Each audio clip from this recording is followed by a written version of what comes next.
एक मर्डर, 3 शहर, 3 स्टेट। राजा रघुवंशी मामले में सोनम रघुवंशी पकड़ी गई। मामले में सोनम समेत 4 लोग गिरफ्तार। 3 में से 2 आरोपी मध्य प्रदेश के रहने वाले हैं। एक आरोपी उत्तर प्रदेश का रहने वाला है। एक अन्य आरोपी की तलाश जारी। इंदौर से मेघालय तक फैले हुए एक रहस्यमय मर्डर केस ने आखिरकार 9 जून 2025 को एक बड़ा मोड़ ले लिया। बीते कई दिनों से लापता नवविवाहित दंपति राजा रघुवंशी और उनकी पत्नी सोनम रघुवंशी के मामले में एक के बाद एक चौंकाने वाले खुलासे हो रहे हैं। आज सोमवार को सोनम का भी पता चल गया।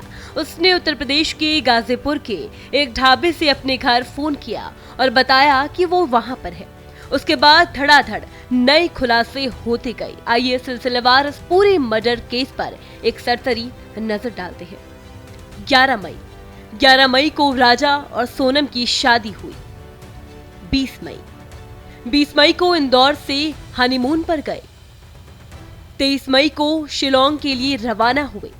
23 मई की दोपहर फोन बंद आए। 2 जून को राजा का शव खाई में मिला।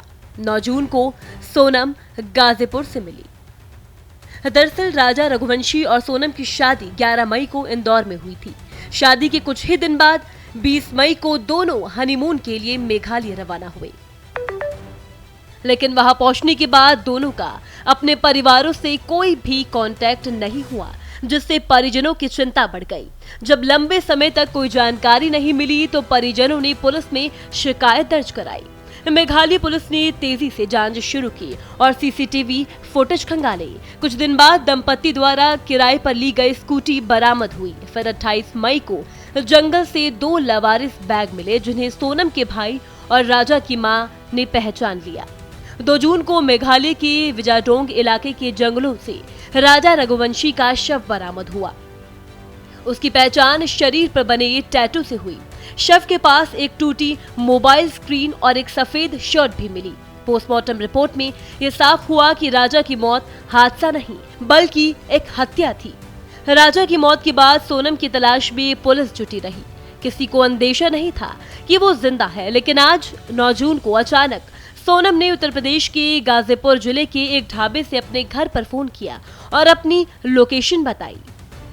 इसके तुरंत बाद पुलिस ने उसे ट्रेस कर लिया और गाजीपुर पुलिस ने सहयोग से सोनम को 1 स्टॉप सेंटर भेजा। इस घटना के बाद मेघालय के मुख्यमंत्री कॉनराड संगमा ने ट्वीट कर जानकारी दी कि पुलिस ने इस केस में 7 दिन की गहन जांच के बाद 4 आरोपियों को गिरफ्तार किया और एक महिला ने आत्मसमर्पण किया। मेघालय के डीजीपी ने प्रेस कॉन्फ्रेंस में बताया कि राजा रघुवंशी की हत्या की साजिश उसकी पत्नी सोनम ने ही रची और उसी ने हत्या करवाने की योजना बनाई थी। गाजीपुर में सोनम का मेडिकल करवाया गया, जिसमें ये सामने आया कि उसके शरीर पर किसी तरह की चोट या जोर जबरदस्ती के निशान नहीं है। इससे साफ हुआ कि वो किसी हादसे या अपहरण का शिकार नहीं हुई थी। इसके बाद पुलिस ने सोनम को हिरासत में लेकर पूछताछ शुरू कर दी है। पुलिस अब ये जानने की कोशिश कर रही है कि सोनम गाजीपुर तक कैसे पहुंची, वहां इतने दिन तक क्या कर रही थी और राजा की हत्या के पीछे असली मकसद क्या था। इस सनसनीखेज मामले ने न सिर्फ इंदौर बल्कि पूरे देश को झकझोर दिया। शादी के महज 20 दिन बाद पति की निर्मम हत्या और पत्नी पर साजिश के आरोप ने इस केस को और भी रहस्यमय बना दिया। पुलिस अब पूरे घटनाक्रम को जोड़ने की कोशिश में जुटी है ताकि सच पूरी तरह सामने आ सके। फिलहाल इस खबर में इतना ही। इसी तरह की और खबरें देखने के लिए देखते रहिए भारत एक्सप्रेस।